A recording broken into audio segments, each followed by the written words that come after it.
my fellow subscribers and all who watch anime and especially who read manga. Behold the power of the Essence of Shadow manga. Yeah, it's a manga review. What is up everybody? I hope you all are doing great. आज का ये video एक मांगा review है और basically हम एक मांगा जिसका नाम है द एसेंस ऑफ शैडो के बारे में बात करने वाले हैं।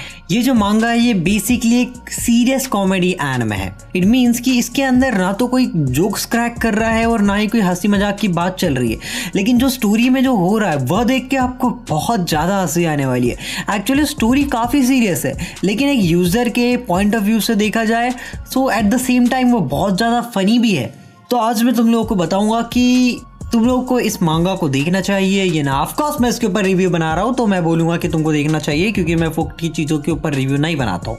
और वीडियो में आगे बढ़ने से पहले मैं ये भी बता दूँ कि please do subscribe to this channel. So without wasting any time let's get started.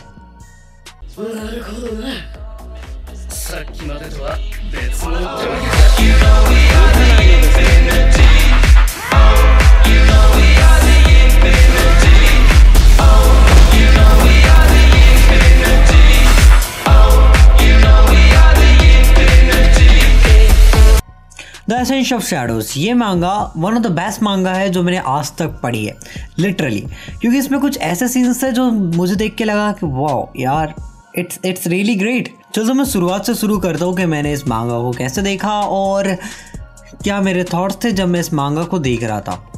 So actually basically मैं पिछले 6 महीने से बहुत सारी मांगास को पढ़ रहा हूँ और ये मांगा अभी मैंने कुछ टाइम पहले ही पढ़ी और इसका जो काफ़ी इंटरेस्टिंग थी है। इसमें से 27 चैप्टर्स है अभी फ़िलहाल में, लेकिन वाह इसको मतलब पहले दूसरे चैप्टर से ही लगा ब्रो यार इट्स एपिक यार, इट्स रियली ऑसम। सो अगर मैं इस मांगा की स्टोरी की बात करूँ सो बेसिकली होता कुछ ऐसा है कि हमारा जो मेन कैरेक्टर जो कि एक स्टूडेंट रहता है एक नॉर्मल हाई स्कूल में।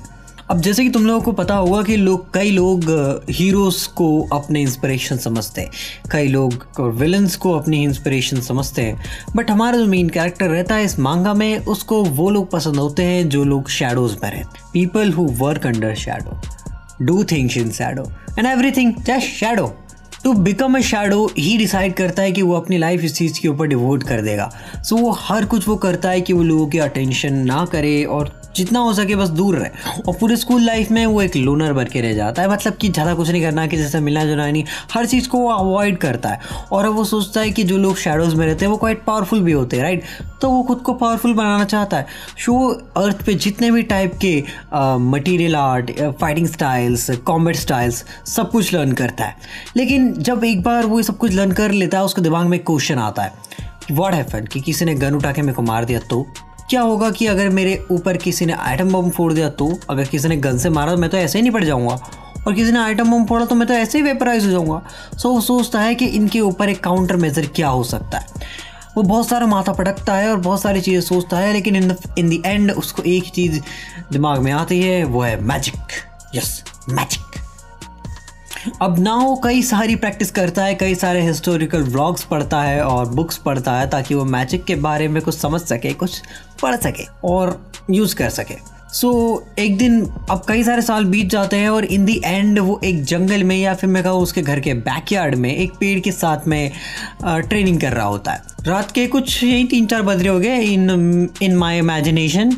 देन सडनली उसको जंगल के बीच में कुछ लाइट चमकती हुई दिखाई देती है। उसके दिमाग में सिर्फ एक ही चीज़ घूमती है, it's magic, it's magic, it's magic. वो भागते भागते उसकी तरफ जाता है। देन सडनली एक ट्रक कौन आता है और उसको उड़ा देता है। यट्स इट्स इसेकाई। जी हाँ, ये एक इसेकाई मांगा है। और फाइनली वो एक ऐसे वर्ल्ड में जाता है जहाँ पर बहुत सारा मैजिक और बहुत सारी सॉर्ड्स रहती है। इसका मतलब उसके सारी कॉमेट स्टाइल वहाँ पर बहुत काम के।